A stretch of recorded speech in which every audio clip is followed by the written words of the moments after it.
Joining us now to continue the football conversation, talking all things AFC North, we have Mr. Trey Wingo. Trey, it has been a while, sir. How are you? Welcome. Good to be with you. How are you guys? Not bad. Hey, thank you again for jumping on with us. Of course, one thing we were just talking about before you jumped on with us was, of course, kind of the Brandon Aiyuk situation. Obviously, Pittsburgh's been one of the main teams that have been kind of linked to him, or at least linked to Aiyuk, because Aiyuk willing to go play for the Pittsburgh Steelers. Are the Pittsburgh Steelers just a pawn, in your opinion, in Aiyuk's negotiation tactic here to get a deal done with the Niners, or are the Steelers a legitimate contender, in your opinion, to land Brandon Aiyuk? Well, look, I don't know if they're a pawn, but I don't know how serious San Francisco is about trading him. And I don't know, if it's a pawn in Aiyuk situation or it's a pawn in the 49ers situation. I think the 49ers would trade Brandon Aiyuk, but not unless they feel like they get exactly what they think they want in return. This whole summer has been like, do the Niners want Brandon Aiyuk to play? Yes, they do, at his current contract. That's the entire thing. They want him to play at a number they're very comfortable with him playing at. And so the issue is there's a difference between what Brandon Aiyuk wants to play for and what the 49ers want him to play for. Clearly, Aiyuk has strong opinions about where he thinks he should be. He turned down, $32 million a year to go to the New England Patriots, and I can't say that wasn't a terrible decision. I mean, you look at what the Patriots have become, and their quarterback situation is unsteady at best.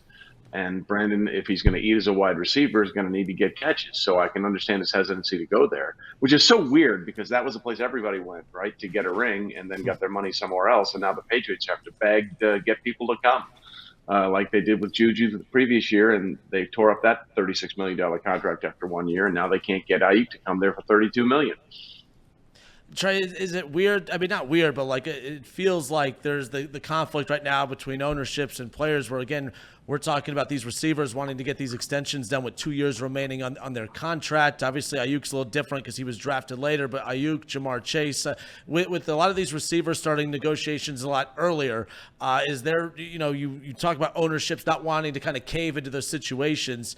The players are going to win this, right? Like, is this going to be a pattern moving forward where guys are getting paid years in advance and not a year in advance? Well, look what's happened recently with Davante Adams got his deal when the Packers wouldn't pay him, and he got a ton of money to go to the Raiders. And then Tyreek Hill left the Chiefs and got not one, but a second big contract, contract redone with the Miami Dolphins. But if you're owners, you're looking at those two situations. Let's just take a look at Davante Adams and Tyreek Hill. What have they won? I mean, they got those receivers, and I'm all for players getting all their money. I want to be 100% clear about this.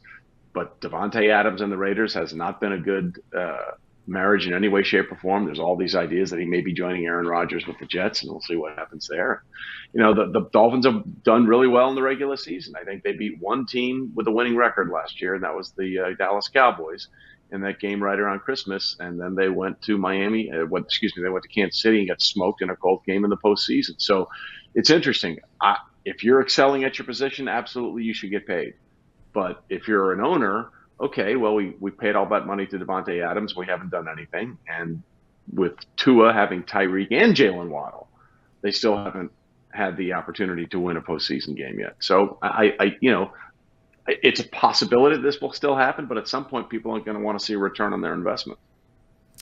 Hi, Trey. Jacob here. And just another question about a different wide receiver who's been holding out this offseason. Jamar Chase not at practice for the first time yesterday for the Bengals. Do you think there's more meat on that bone than Bengals fans want to admit? I'm trying not to get nervous myself. Yes. But all right, the answer is yes. The answer is yes. Listen, if you're first of all, there's two things. If you're a Bengals fan, you should be really optimistic on one level, right? We finished 9-8 last year. Joe Burrow didn't play for half the season, and we still had a winning record. And, there's been that weird situation where teams have gone from worst to first almost every year, it seems. And the Bengals would seem like they would be a team primed to do that. So there's optimism there. There's something not right about this offseason in Cincinnati. I can't put my finger on it. Can't say exactly what it is. But why they're messing around with Jamar Chase's contract is I don't understand. It's the most Bengals thing ever, right? But in the pre-Joe Burrow, Zach Taylor creation of this organization, this is what the Bengals were. This is what the Bengals did. They found players. They messed it up somehow. So they're messing with Jamar Chase. The T. Higgins thing is still very interesting. Joe's had an interesting summer, man, or an interesting offseason, right? He goes on these fashion shows, and now he shows up looking like early Eminem. I don't know. It was kind of reminds me of the situation with the Bills last year and Stephon Diggs. Something wasn't right all year, and it finally escalated. And Stephon is now a member of the Texans. Something's not right in Cincinnati. So yeah, if I'm a Bengals fan, I'm a little. Wait a minute, we're not going to be the Bengals we were before all this, right? Because it sort of has a little bit of that feel to it. Yeah, and the other thing about that too, obviously the T. Higgins situation at the beginning of the offseason asking for the trade. The reason I find this Jamar Chase thing as weird as it is because I had kind of accepted the fact that the Bengals were okay with not bringing T. Higgins back because the big goal was, hey, we're going to have the highest paid quarterback in the league and the highest paid wide receiver in the league in Jamar Chase. I understood why they maybe didn't want to marry T. Higgins long term. But if you knew that you're not bringing T. Higgins back, then what is the holdup with getting this Jamar Chase deal done? Because the whole reason that the T thing couldn't be extended was because of Jamar's future with the Bengals. So, yeah, again, they come out and they say it's part of a plan, and they've tried to handle it that way. But, again, when it went from a hold in to him not showing up at practice yesterday, that's when the red flags really started to pop up for some who are concerned about the situation. Well, everybody has a plan until they're asked what the plan is, right? The Cowboys had a plan. They're all in this offseason. They're all in on watching everybody leave, apparently, was what they meant, and not paying anybody. So, I mean, you can say you have a plan, but until you tell people what the plan is, no one's going to believe you, right? So what's the plan? Tell me what the plan is, Cincinnati front office. Please enlighten us all. So with that being said, the AFC North is absolutely stacked, obviously. I mean, all four teams, even with Joe Burrow being out last year, I mean, the Cincinnati Bengals finishing last, but they finish above 500. All four teams finishing above 500. Best division in football, I'm assuming you agree with that. How do you see this AFC North playing out this year? Because you get Russell Wilson over to Pittsburgh, the Browns with one of the best defenses in the league, hoping to get Deshaun back to form. The Bengals get Joe Burrow back and healthy. Of course, we just talked about some of the stuff that they're dealing with. And then there's two-time MVP Lamar Jackson and the Baltimore Ravens, who are a very good overall team. The North is stacked, no doubt about it. How do you see these cards playing out? Yeah, it's the toughest division in football this year. It really is going to be interesting. And when you have a situation like that, the question long term is, will they cannibalize each other? Will playing each of those guys twice sort of really knock people out of where they want to be in terms of playoffs? You mentioned Russell Wilson. I'm not so sure that Justin Fields isn't going to be the starting quarterback for the Pittsburgh Steelers when it's all said and done.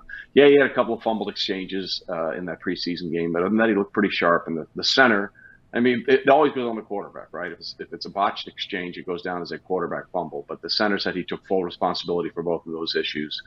And there's incentive to want Justin Fields to do well as opposed to want Russell Wilson to do well, because they're not really paying either one of them.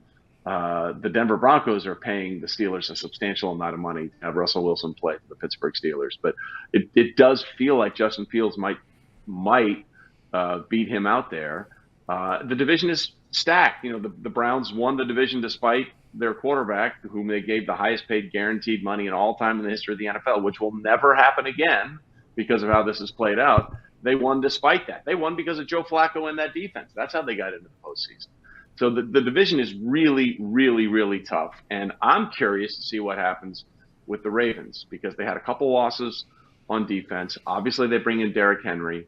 But, at the end of the day, I think we know what the Ravens are, and it's problematic. People always like to talk about the athleticism of Lamar Jackson and all this kind of stuff, and that's wonderful. And he's a two-time MVP. Absolutely. He deserved each one of those awards. But at the end of the day, the Chiefs, with Patrick Mahomes as their starting quarterback, have more Super Bowl wins, 3, than the Ravens do in the postseason with Lamar Jackson as their starting quarterback, 2. So at some point, we need to accelerate the process here. As a Bengals fan, I'm not a big fan of the Steelers, and you touched on them just then. The final 8 weeks of the season for Pittsburgh, it's one of the toughest 8 weeks I think I've ever seen on a football schedule. You have all 6 divisional games, and then you add on the Chiefs and Eagles just for fun. Is this the year? Yeah. Is this the year Mike Tomlin goes under 500? Well, it would be the first, right? I mean, it's never happened. And people downplay that a lot. They're like, well, we're supposed to just be settled with. No one's done it. Like, Bill Belichick didn't do this, okay? Yeah. No one has ever gone this long without a losing season. So, obviously, you not only want to not have a lose, you want to win. You want to win postseason games. I get that. I understand all of that. But you can't win the postseason if you're not in the postseason. And that's the most remarkable thing about Mike Tomlin. Look, he's done the hardest thing, which is transition from a Hall of Fame franchise quarterback to the next era, and they still find ways to win. I mean, guys, they couldn't score for the majority of last year. They couldn't gain any yards. I mean, it was ridiculous, and they still found a way to sneak into the postseason. So, yeah, their schedule is tough. And to your point, that is difficult when you put in the Chiefs and the Eagles plus all their division games. But the one thing I've learned over the years, do not go by – unless you have Patrick Mahomes, Tom Brady, or Peyton Manning as your starting quarterback, do not go off last year's record to determine how successful or tough this year's schedule is going to be, right? Yeah. For example, something's rotten in Philadelphia too. Let's just be honest about it. They failed down the stretch. There is clearly an issue between their quarterback and their head coach. And people say, well, that's media-driven. No, Jalen Hurts answered the question and said, why are we talking about this? This is old news. Well, if it's old news, that means it was a thing, and we're just hearing about it now, okay? So that's a problem. You go back to that clip in Super Bowl 57 where there was that long delay whether or not Dallas Goedert caught that catch for a first down, and Nick Sirianni sort of doing its first down like this. Oh, yeah. And Jalen Hurts, to his coach, was like, dude, chill out. Calm down, all right? You're acting like a 12-year-old, okay? So something is wrong there. Something is wrong. So I just, like, the Texans were supposed to be a layup for everybody last year, right? They won the division and went to the playoffs. So I don't ever look at a schedule this year and go off last year's records and wins and losses because it changes every year.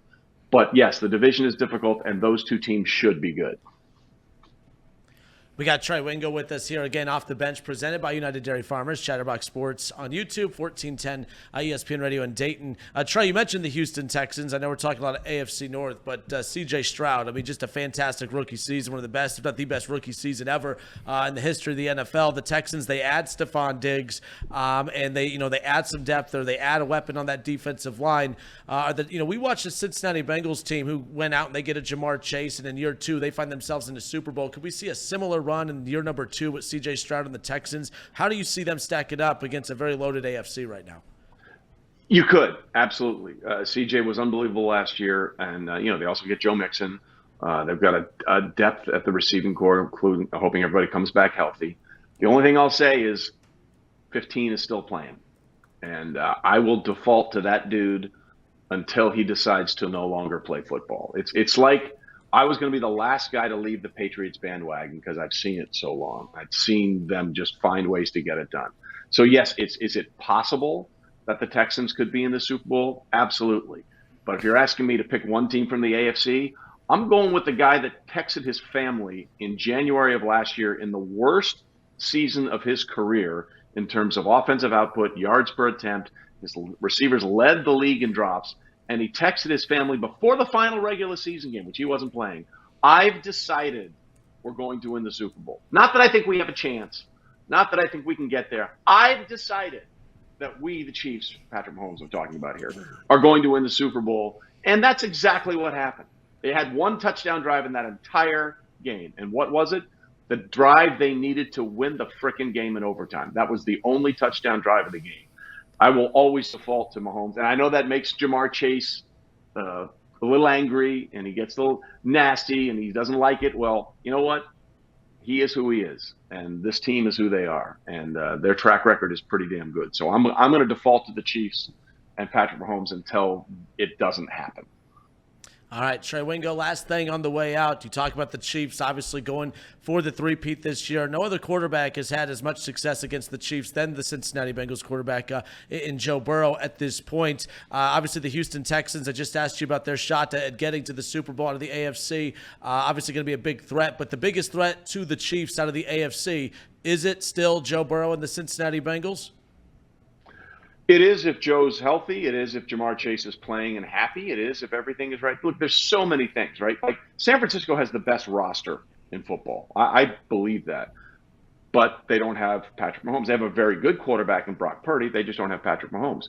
But they had to cancel a practice this summer with the Titans because they were so banged up. And as Bengal fans will know, the last thing you want to hear about a star player is a calf strain, right? And that really limited Joe when he was playing before the other injuries happened. Well, now you got a calf strain with Christian McCaffrey. And that's a much bigger issue, in my opinion, because of what the running back does with that calf as opposed to what a quarterback does with that calf. So I would always default towards San Francisco as the biggest team in the NFC or in the league to give them a shot, even though they've had a 10-point lead in 2 Super Bowls and found a way to lose them both in the fourth quarter. But I think the Bengals are right there. If I'm wrong on all this, just something's not right. It just doesn't feel cohesive at the moment.